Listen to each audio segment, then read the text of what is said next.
Renewables are expected to contribute 50% to Britain's electricity production by 2025, the highest share of any big European market excluding hydro, according to a new report from Moody '(S). The rapid decarbonisation has been led by a combination of falling wind power prices and the dramatic decline of coal-fired generation. Read more. UK tops G20 for decarbonisation rate, but it won't be enough. In 2018, coal sources produced just 15 terawatt-hours of electricity, down from 140 terawatt-hours in 2012.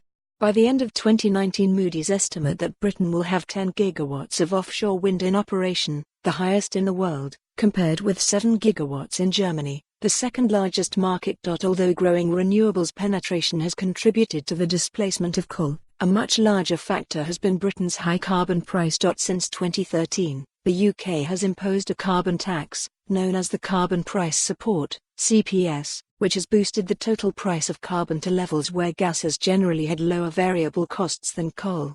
The substitution of gas for coal, as well as the growth of renewables, resulted in a decline in annual emissions from the UK power sector of 93 million tonnes, or 60%, between 2012 and 2018. Barring a collapse in the price of coal compared to gas or the total price of carbon collapses, Moody's expect that the coal phase-out will be complete by 2022. Well ahead of the UK government's 2025 target. However, a report from PwC, also released today, found that the majority of the UK's reduction in emissions have come from the phase-out coal, a process that can only be done once. Although the UK has the fastest decarbonisation rate of all the G20 countries, its current annual level of 3.7% is far below the 9.7% required to meet its 2050 net zero emissions target. Moody's also said that it expects the ongoing turmoil in the UK's retail energy market to continue as a result of competition and price capping of tariffs.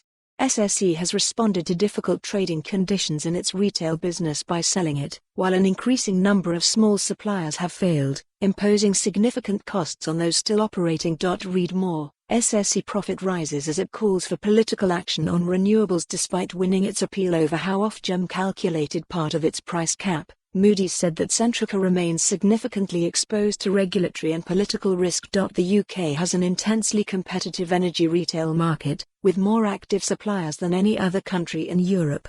In total, 64 suppliers were active in the household market as of June 2019. Main image credit, Getty. For more on this story, visit the news article link.